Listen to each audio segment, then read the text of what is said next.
السلام علیکم ورحمۃ اللہ. میں ایک طالب علم ہوں. میرا نام محمد حبیب الرحمان ہے اور پیشے کے حساب سے میں ایک ریڈیو ٹیکسی کیب ڈرائیور ہوں. آپ نے ایک حدیث پاک کا حوالہ دیتے ہوئے نماز کے بارے میں بتایا تھا کہ مومن اور کافر کے درمیان جو فرق ہے وہ بتایا تھا. تو میرا جو سوال ہے وہ دو حصوں پر مشتمل ہے.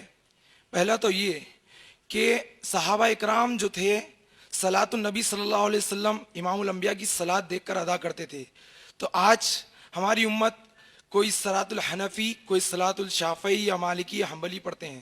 تو صحابہ جو تھے وہ صلاۃ النبی صلی اللہ علیہ وسلم ادا کرتے تھے.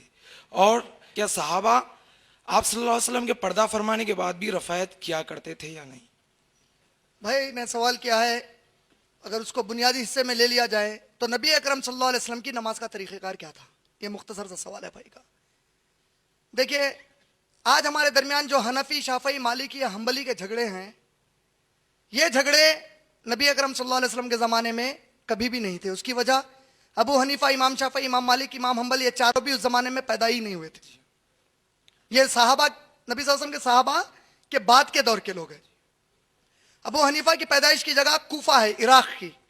وہ جس جگہ پیدا ہوئے وہ لگ بھگ کربلا کے واقعے کے بعد کا واقعہ ہے، یعنی کہ لگ بھگ 90 ہجری میں ان کی پیدائش ہے. اور اس وقت تک کوفہ وغیرہ میں جو لوگ صحابہ کے دشمن تھے، جو صحابہ کو گالی گلوچ کرتے ہیں، جو آج تک بھی ہمارے پاس موجود ہیں، ان لوگوں کا گروپ وہاں چھا گیا تھا اور من مانی حدیثیں نبی کے نام پر گھڑ کر عام کر رہے تھے صلی اللہ علیہ وسلم کے نام پر. امام مالک رحمۃ اللہ علیہ کی پیدائش مدینہ طیبہ کے اندر کی ہے، اور امام مالک رحمۃ اللہ علیہ کا وقفہ اور ابو حنیفہ کا آلموسٹ سیم ہے. ابو حنیفہ کوفہ سے کبھی بھی نکل کر مکے کی طرف پوری زندگی میں نہیں آئے. ابو حنیفہ نے خود کے ہاتھ سے کوئی بھی کتاب آج تک نہیں لکھی. جتنے لوگ کہتے ہیں یہ ابو حنیفہ کی لکھی ہوئی کتاب ہے، سب سے پہلی کتاب ابو حنیفہ کے نام سے جو لکھی گئی وہ لگ بھگ ان کے انتقال کے 300 سال کے بعد کی، ان کے نام پر ڈالی گئی. کسی کے پاس بھی محقق کوئی ایسا نہیں ہے جو تحقیق کر کے بتایا کہ یہ ابو حنیفہ کی ہینڈ رائٹنگ میں وتھ ہز سگنیچر ہے. ان کے دو شاگرد تھے، امام محمد، امام یوسف، جس کے اوپر کوئی حنفی بھی اختلاف نہیں کریں گے.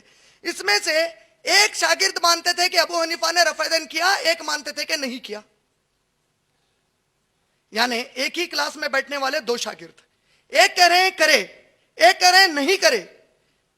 اب اس محفل سے کوئی لوگ یہاں سے نکل کر جا کر کہیں متضاد بیان دیں، کانٹراڈکٹری سٹیٹمنٹس دیں، پبلک باہر کی کنفیوز ہو جائے گی کہ عمران نے اصل کیا کہا. وہاں دو شاگرد الگ الگ بات، ایک کہہ رہے ہیں کیے، ایک نے کہا نہیں کیے. اصل انہوں نے ابو حنیفہ نے کیسے نماز پڑھا واللہ عالم، مجھے نہیں معلوم، مجھے بالکل نہیں معلوم ہے. امام شافعی رفع دین کرتے تھے، امام حنبل رفع دین کرتے تھے، امام مالک بھی اس وقت تک رفع دین کرتے تھے اور سینے پہ ہاتھ باندھتے تھے جب تک کہ بادشاہ نے ان کے دونوں ہاتھوں کو مار مار کر اتنا برا نہ مارا کہ ان کے ہاتھ وہ اٹھانے کے قابل نہیں رہے. لہذا آج مالکی ہاتھ جو نیچے رکھتے ہیں چونکہ وہ اٹھا نہیں سکتے تھے، آج یہ لوگ نیچے رکھ رہے ہیں. اب یہ کیا ہو گیا، ایک حنفی جب پڑھتا ہے کہتا ہے ابو حنیفہ نے کہا ایسے پڑھو، شافعی نے کہا، مالکی نے کہا، حنبلی نے کہا. نبی نے کہا صحیح بخاری والیوم نمبر 1 حدیث نمبر 692 میں، سلو کما رأیتمونی صلی، نماز اس طرح پڑھو جس طرح مجھے پڑھتے دیکھا ہے. نبی نے کیسے پڑھا؟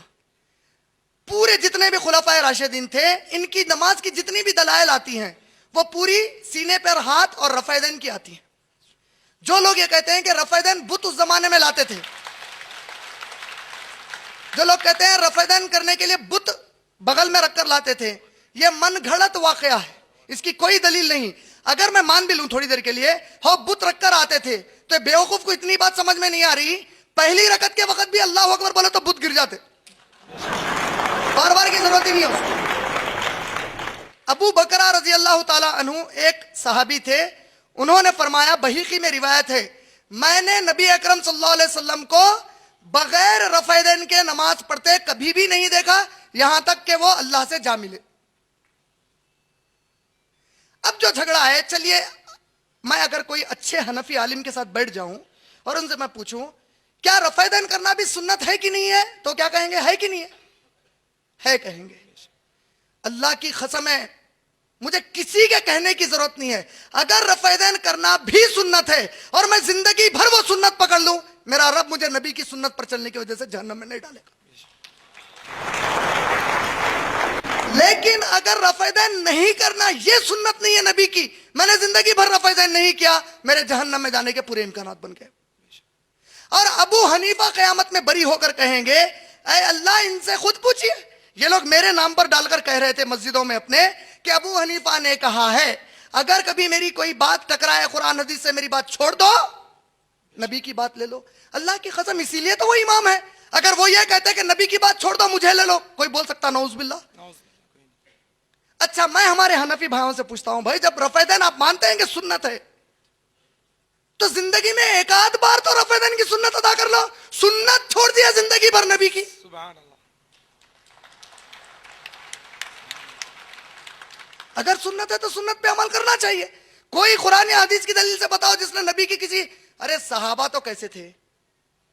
عبداللہ بن عمر رضی اللہ تعالیٰ عنہ ایک جگہ سے گزرتے ہوئے جا رہے ہیں, صحابی کو کہتے ہیں تھوڑا رک, ایک چٹان کے پاس جاتے ہیں, طہارت کے لیے جس طرح بیٹھتے ہیں اس طرح بیٹھ کر کھڑے ہوتے ہیں, آ جاتے ہیں. وہ صحابی کہتے ہیں عجیب عمل کیا تم نے, ایسے گئے جیسے طہارت آ رہی تھی, وہاں بیٹھے طہارت بھی نہیں بنائی ویسے ہی آ گئے. بولے کہ میں ایک مرتبہ نبی صلی اللہ علیہ وسلم کے ساتھ آ رہا تھا, وہ یہاں پر طہارت سے فارغ ہوئے, میں صرف بیٹھنے تک سنت ادا کر سکتا تھا, وہ ادا کر دیا. وہاں یہ جذبہ, صحابہ خلفائے راشدین پورے رفع یدین کر رہے ہیں, نبی صلی اللہ علیہ وسلم پورے رفع یدین سے پڑھ رہے ہیں. تو آپ انشاءاللہ ہماری جو ویب سائٹ ہے irefworld.net اس پر جائیے, second pillar of Islam home page پر ایک وہ ہے, اس میں جتنے بھی صلاح سے ریلیٹڈ آتھینٹک ریفرنسز ہم نے ڈالے ہیں ڈاؤن لوڈ کیجئے. میرے جواب کا مطلب, میں حنفی شافعی حنبلی اہل حدیث کا جھگڑا نہیں چھیڑنا چاہتا, یہ میرا مقصد نہیں ہے. لیکن اگر قوم اس جھگڑے کی وجہ سے چاہتی ہے کہ نبی کی سنت ظاہر نہ ہو, میرا گلا جب تک نہیں دب جائے گا میں نبی کی سنت بولنا نہیں چھوڑوں گا.